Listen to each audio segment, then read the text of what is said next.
Baik, bismillahirrahmanirrahim. Assalamualaikum warahmatullahi wabarakatuh. Pada video kali ini, saya akan sharing informasi berkenaan dengan pajak penghasilan orang pribadi dari satu sumber penghasilan. Tentunya saudara, kalau di video sebelumnya saya sudah menjelaskan tentang gambaran umum PPh orang pribadi. Nah, kita coba membahas ya.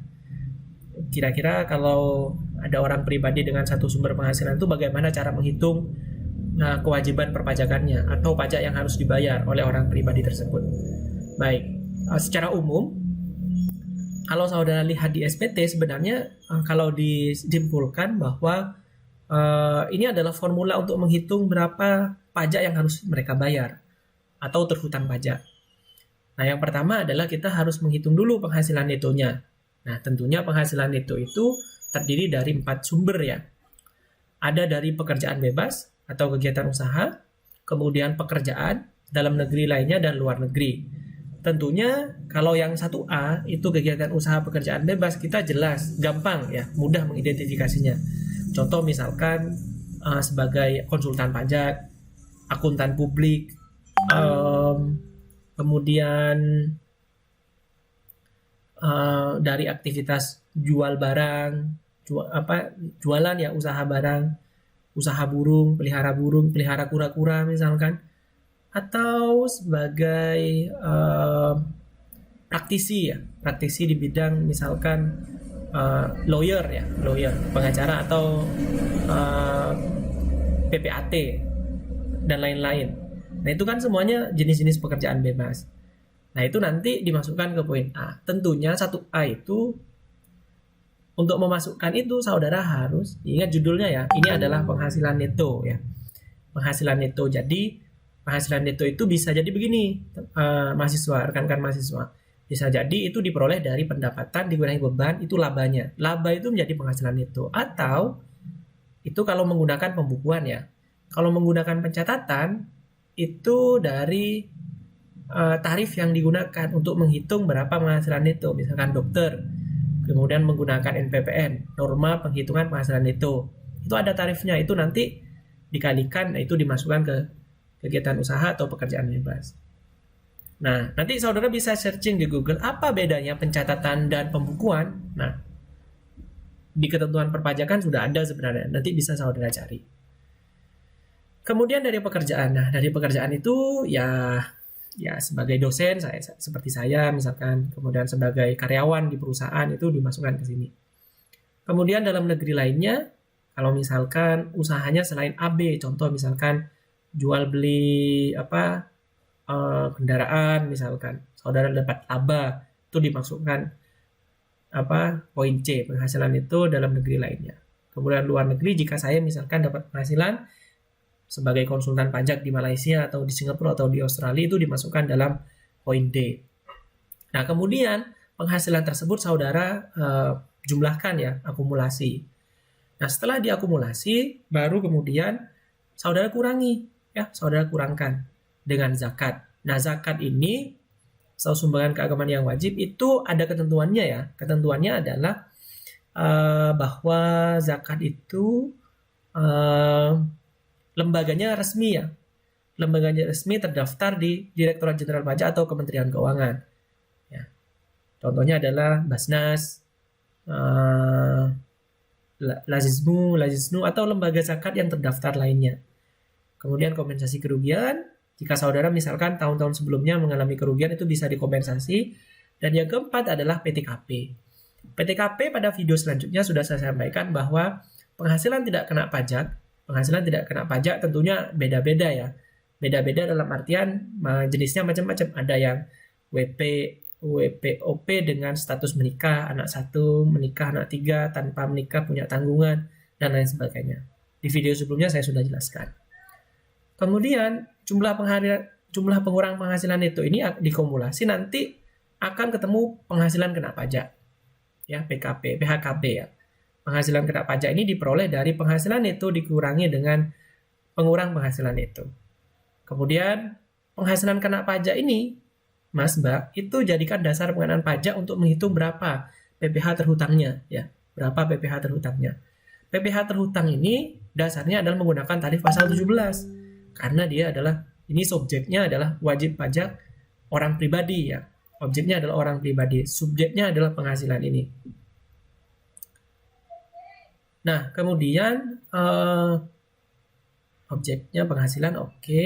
Setelah itu kita hitung kredit pajaknya. Nah, kalau misalkan ada kredit pajak itu pengurang. Misalkan saya dalam 1 tahun pajak itu bayar angsuran PPh 25 ya. Nah, atas angsuran PPh 25 itu nanti akan mengurangi PPh terhutang. Sehingga yang dibayar itu bukan PPh terhutang ya, tapi selisih poin 5 ke 6. PPh terhutang dikurangi kredit pajak. Nah, itulah gambaran umum tentang formula menghitung bagaimana menghitung PPh bagi wajib pajak orang pribadi.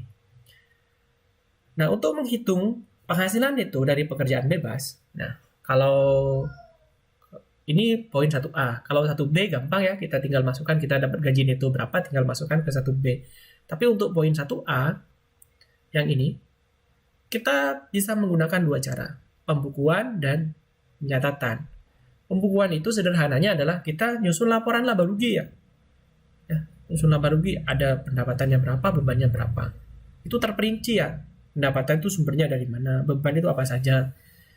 Kalau pencatatan itu kita sangat sederhana.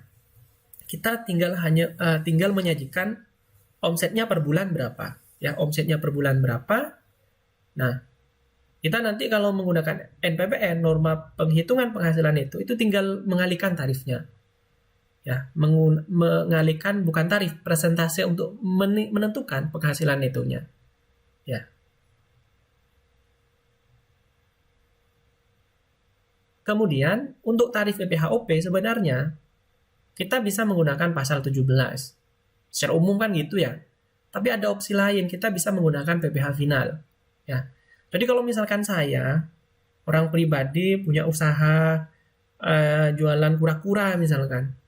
Kemudian ketika saya jualan kura-kura itu saya menggunakan PPh final karena omsetnya 4,8, usaha saya bukan usaha yang masih diperkenankan menggunakan PPh final PP23, PPh final UMKM. Nah, atas usaha saya jualan kura-kura itu, saya menggunakan ini, 1% ini. Menggunakan PPh final UMKM. Meskipun saya bukan badan, tapi OP pun boleh menggunakan PPh final UMKM. Asalkan omsetnya kurang dari 4,8 miliar. Nah, ternyata ada beberapa, tidak semua pekerjaan itu boleh menggunakan PP23. Ada beberapa pekerjaan itu dikecualikan dari PP23, tidak diperkenankan menggunakan PP23. Dokter, konsultan, notaris itu tidak boleh menggunakan PP23. Nah, terus lantas menggunakan apa? Ya sudah, menggunakan tarif pasal 17 yang poin 1 ya. Jadi kayak dokter, seperti dokter, akuntan publik, dosen-dosen kita ya di akuntansi, akuntan publik itu ya udah menggunakan pasal 17. Tidak boleh menggunakan yang nomor 2 karena dilarang oleh undang-undang. Kemudian contoh kasus misalkan. Nah, Arteta ini adalah dokter ya, buka praktek dokter. Kemudian di 2018 itu omsetnya 3 miliar.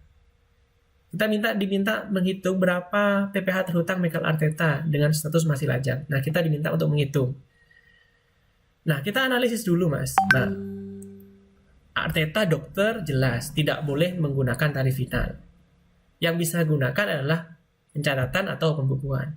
Nah, kita coba menggunakan pendekatan NPPN dulu, norma perhitungan penghasilan itu atau pencatatan. Ya. Baik. Nah, ini adalah ketentuan NPPN-nya. Ketentuan NPPN-nya untuk dokter itu adalah 50%, baik itu di ibu kota provinsi lainnya atau daerah lainnya itu 50%. Maknanya apa? Nah, ini kita makna dari ini, ketentuan ini nanti kita akan memperoleh berapa penghasilan neto yang bisa ditambahkan atau menjadi dasar menghitung penghasilan kena pajak. Ya. Mungkin saudara kalau teori agak bingung. Kita coba simulasikan ya. Sebentar. Ini contoh kasusnya, kita buka Excel dulu. Oke, sebentar.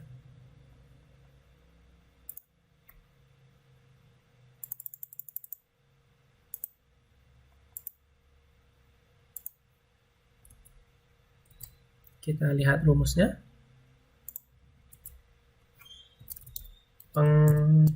penghasilan neto.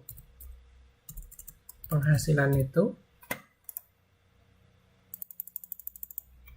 Nah, ini penghasilan netonya itu kan tadi ada usaha atau pekerjaan bebas,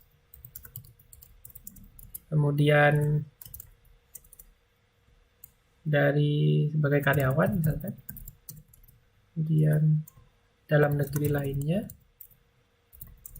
kemudian luar negeri. Nah, usaha pekerjaan bebasnya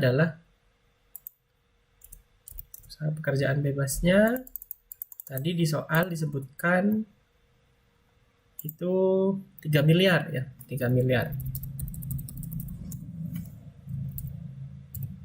3 miliar. Karyawannya ada. Ini masuk jumlah penghasilan neto. Nah, kita jumlahkan. Nah, 3 miliar penghasilan itu. Tapi ingat Mbak, Mas, bahwa untuk ketentuan NPPN itu 50% dari penghasilan neto. Untuk menjadi penghasilan neto itu 50% dari penghasilan bruto. Ya. Jadi ini saudara harus kalikan 50%. Nah, itu maksudnya NPPN. Nah, jadi yang masuk penghasilan neto itu hanya setengah persennya aja. Sumbernya ini dari mana? Penghasilan bruto 3 miliar. 3 miliar dikalikan 50%. 50% ini ketentuan NPPN-nya. NPPN. Itu saudara bisa lihat di Per 17 PJ 2015. Ya. Setelah dihitung ini. Ya, 7.500 itu sumbernya. Nah, kemudian setelah saudara hitung penghasilan netonya, baru kemudian saudara hitung tadi formulanya zakat kompensasi.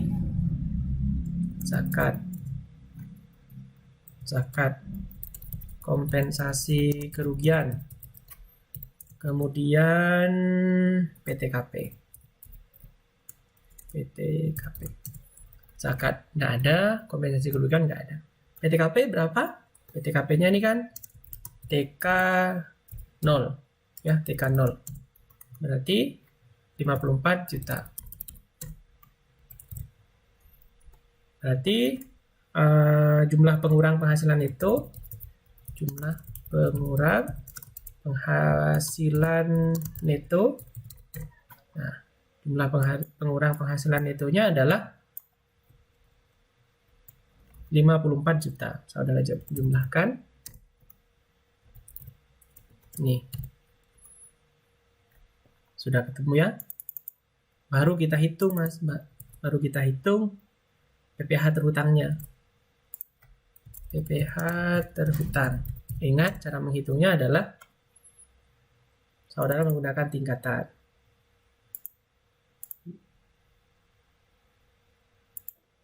PPh terhutangnya, sebentar. Oh, ini nanti masih penghasilan kena pajak dulu ya. Nah, penghasilan kena pajak. Nih. 1.446.000. Saudara tandai. Nah. Kemudian PPh terhutangnya saudara hitung 50 juta. Kemudian 50 juta 200 juta. Kemudian 250 juta. Kemudian sisanya nih ya.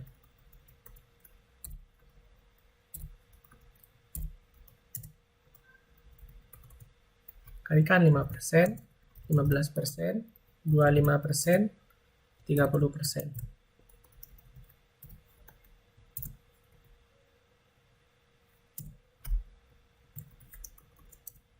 Tuh. Ini adalah, nah sehingga PPh terhutangnya ini. PPh terhutangnya sekian. Ya. Sudah, PPh terhutang sudah ada. Kemudian, apakah ada kredit pajak?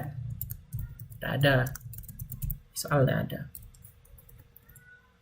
Berarti PPh kurang bayarnya tetap 378. Ya, 378.800. Itu kira-kira ilustrasi dari NPPN. Jadi NPPN ini norma penghitungan penghasilan neto. Ini saudara harus tahu nih, berapa kira-kira norma yang digunakan. Bukan tarif ini ya, tapi persentase untuk menghitung penghasilan neto. Gitu ya. Nanti kalau ada pertanyaan bisa sharing di grup WhatsApp yang telah kita buat jika ada pertanyaan. Terima kasih, semoga video ini bermanfaat. Wassalamualaikum warahmatullahi wabarakatuh.